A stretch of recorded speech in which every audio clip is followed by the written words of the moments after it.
প্রিয় উপস্থিতিবৃন্দ, এতক্ষণ আলোচনায় আমরা 1975 সালের 7ই নভেম্বরের প্রেক্ষাপট এবং দেশের চলমান রাজনৈতিক পরিস্থিতি সম্পর্কে বক্তাদের বিভিন্ন রকম তথ্যবহুল আলোচনা আমরা সকলে মন দিয়ে শুনেছি।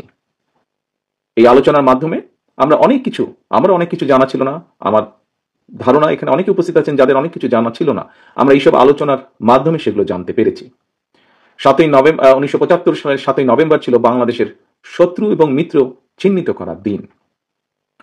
সকল উপস্থিতিবৃন্দ, সম্মানিত নেতৃবৃন্দ, আমার সামনে আজকে মঞ্চে এবং মঞ্চের সামনে উপস্থিত সিভিল সোসাইটি সহ বহু রাজনৈতিক ব্যক্তিত্ব, সম্মানিত ব্যক্তিত্ববর্গ উপস্থিত আছেন। ইউজুয়ালি নর্মালি আমি চেষ্টা করি আমার বক্তব্য হয়তো একটু ছোট করতে। আজকে যদিও অনুষ্ঠানটি অনেক লম্বা হয়ে গেছে, তারপরেও আমি ক্ষমা চেয়ে নিচ্ছি।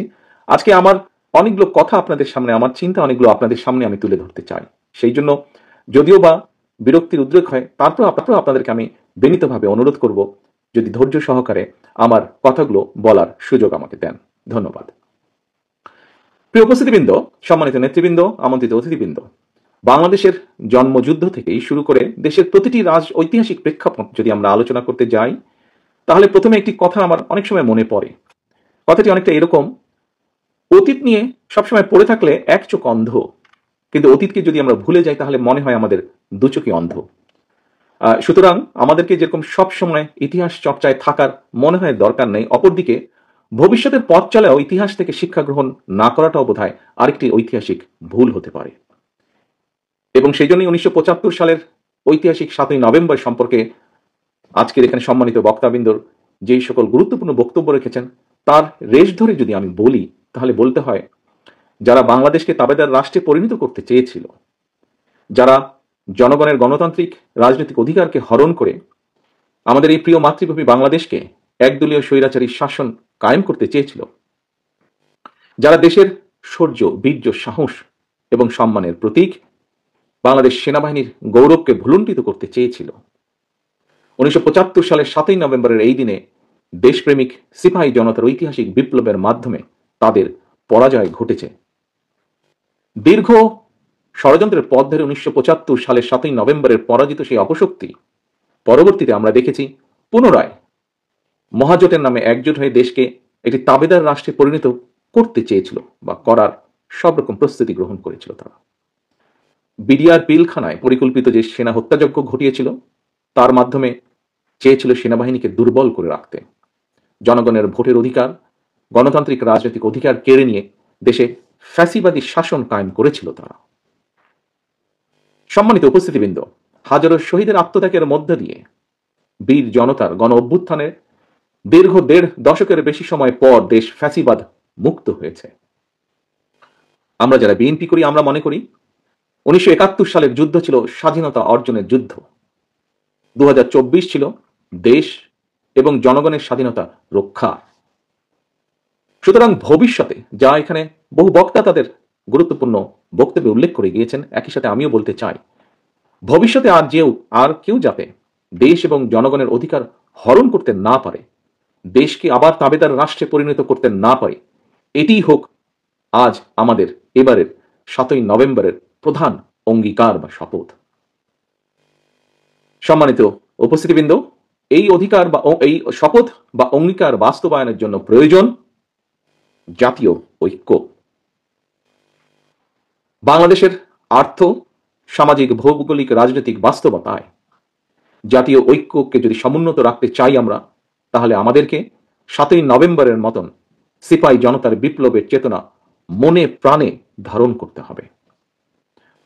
1971 সালের স্বাধীনতা যুদ্ধ, 75-এর 7ই নভেম্বর তাবেদার অপশক্তির বিরুদ্ধে সিপাহী জনতার বিপ্লব, 90-এর স্বৈরাচার বিরোধী আন্দোলন কিংবা 2024-এর ফ্যাসিবাদ বিরোধী গণ অভ্যুত্থান, এভাবে ইতিহাসের বিভিন্ন সময় প্রতিটি বিপ্লব কিংবা অভ্যুত্থানের একটাই আকাঙ্ক্ষা ছিল, এবং সেই আকাঙ্ক্ষা হলো স্বাধীন বাংলাদেশে জনগণের রাজনৈতিক এবং অর্থনৈতিক অধিকার প্রতিষ্ঠা।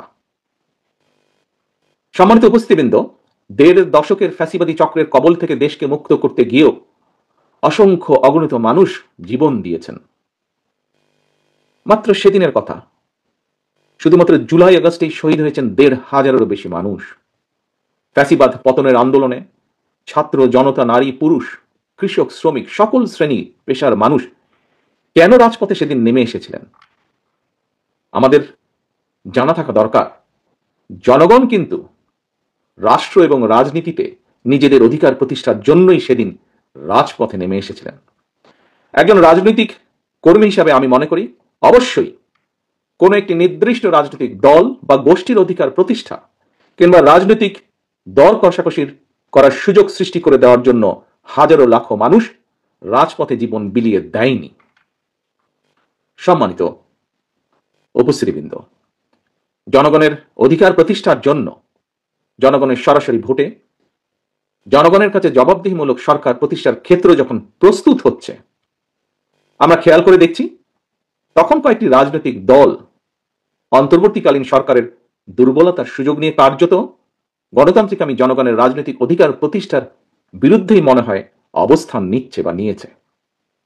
আমি একজন রাজনৈতিক কর্মী হিসাবে আমার দলের পক্ষ থেকে আবারও ফ্যাসিবাদ বিরোধী আন্দোলনের সহযোগীদের, এখানে সেই সহযোগীদের আমাদের আন্দোলনের রাজপথের বহু সহযোগী আজ উপস্থিত আছেন, সেই সহযোগীদের দৃষ্টি আকর্ষণ করে বলতে চাই, বর্তমান দুর্বল অন্তর্বর্তীকালীন সরকারকে হুমকি ধমকি না দিয়ে আগামী ফেব্রুয়ারি মাসে জনগণের সেই সকল সহযোগী যারা ছিলেন, যাদের নিয়ে বিভিন্ন সন্দেহ প্রকাশ হচ্ছে, তাদেরকে লক্ষ্য রেখে সাথে আজকে যারা উপস্থিত আছেন তাদেরকে সাথে নিয়ে বলতে চাই, অন্তর্বর্তীকালীন সরকারকে হুমকি ধামকি না দিয়ে আগামী ফেব্রুয়ারি মাসে জনগণের মুখোমুখি হই আমরা, চলুন জনগণের মুখোমুখি আমরা সকলে হই, চলুন। আমাদের প্রতিটি রাজনৈতিক দলের মনে হয় একটি কথা গুরুত্ব সহকারে মনে রাখা প্রয়োজন। নিজ নিজ দলীয় সমর্থক নেতাকর্মীদের বাইরে কিন্তু অরাজনৈতিক কিংবা নির্দলীয় এক বিশাল সংখ্যক জনগোষ্ঠী রয়ে গিয়েছে। এই লাখো কোটি অরাজনৈতিক কিংবা নির্দলীয় জনগোষ্ঠীর প্রত্যাশা বাস্তবায়নের দিকে নজর দেওয়া রাজনৈতিক দলের প্রতিনিধি হিসাবে আমাদের প্রত্যেকের অত্যন্ত পবিত্র এবং গুরুত্বপূর্ণ দায়িত্ব বলে একজন রাজনৈতিক কর্মী হিসাবে আমি দৃঢ়ভাবে বিশ্বাস করি। প্রিয় সম্মানিত উপস্থিতিবৃন্দ, মাসের পর মাস ধরে দেশের জনগণ দেখে আসছিল অনেকগুলো রাজনৈতিক দলের আমন্ত্রিত প্রতিনিধিরা বিভিন্ন বিষয় নিয়ে আলোচনা করে অন্তর্বর্তীকালীন সরকারের মেয়াদকালের একটি উল্লেখযোগ্য সময় পার করে দিয়েছে। কিন্তু এইসব আলোচনায় অরাজনৈতিক কিংবা নির্দলীয় সেই যে বিশাল জনগোষ্ঠীর কথা আপনাদের সামনে আমি উল্লেখ করলাম, সেই জনগোষ্ঠীর নিত্যদিনের স্বার্থ সংশ্লিষ্ট বিষয়গুলো কতটুকু বা কি আলোচিত হয়েছে, এটি বোধহয় একটি বিশাল প্রশ্ন। আমন্ত্রিত রাজনৈতিক প্রতিনিধি দলের সদস্যরা অন্তর্বর্তীকালীন সরকারের সঙ্গে কৃষি, শিক্ষা, স্বাস্থ্য, কর্মসংস্থান নিয়ে কি আলোচনা হয়েছে? সেখানে নারীর নিরাপত্তা এবং কর্মসংস্থান, তরুণ জনগোষ্ঠীর স্বাস্থ্য সংশ্লিষ্ট বিষয়গুলো নিয়ে কি আলোচনায় গুরুত্ব পেয়েছিল? দেশের কৃষক, শ্রমিক, দিনমজুর, স্বল্প আয়ের মানুষ কিংবা নিম্ন মধ্যবিত্ত জনগোষ্ঠীর প্রতিদিনের যে জীবন যুদ্ধের কথা, সেগুলো কি সেখানে আমরা চাইলেও আলোচনা করার সুযোগ কি পেয়েছি, বা আলোচনার যে তালিকা ছিল সেখানে কি স্থান করে নিতে পেরেছিল? সম্মানিত উপস্থিতিবৃন্দ, দেশে মনে হয় শুধু কোটা সংস্কার নয়, একই সাথে একটি সময় নিরাপদ সড়কের জন্য কিন্তু তুমুল আন্দোলন হয়েছিল। 2024 সালের সেপ্টেম্বর মাস থেকে যতটুকু আমার মনে আছে, 2025 সালের সেপ্টেম্বর মাস পর্যন্ত গত এক বছরে দেশের সড়ক পথে কমপক্ষে 7,000 মানুষ নিহত হয়েছেন। এদের মধ্যে 48% নারী এবং শিশু ও পথচারী ছিলেন। আহত হয়েছেন 13,000 মানুষ। এই যে এত হাজার মানুষ যারা নিহত হয়েছেন, এই পরিবারগুলোর কি অবস্থা হয়েছে পরবর্তীতে, আমরা কি কখনো সেগুলো বিষয় নিয়ে আলোচনা করেছি, চিন্তা করেছি? যে 13,000 মানুষ বা তারও কিছু বেশি মানুষ আহত হয়েছেন, যে শিশু, যে নারী নিহত বা আহত হয়েছেন, পরবর্তীতে তাকে নিয়ে আহত হলে অথবা নিহত হলে তার পরিবার নিয়ে, তাদের বিষয়গুলোকে নিয়ে কি আমরা আলোচনা করেছি? তারা তো আমাদেরই সমাজের অংশ, দেশের অংশ। সম্মানিত উপস্থিতিবৃন্দ, বিশ্বে খুব সম্ভবত সড়ক দুর্ঘটনায় সবচেয়ে বেশি হতাহতের তালিকায় বাংলাদেশ জায়গা করে নিয়েছে। কিন্তু অন্তর্বর্তীকালীন সরকারের সঙ্গে নানা বিষয় নিয়ে শত শত দফা নিয়ে আলোচনা হলেও সড়ক নিরাপত্তার বিষয়টি আলোচনায় মনে হয় জায়গা করে নিতে পারেনি। এইসব প্রশ্নগুলো কিন্তু কাউকে দোষারোপ করার জন্য আমি এখানে উপস্থাপন করছি না।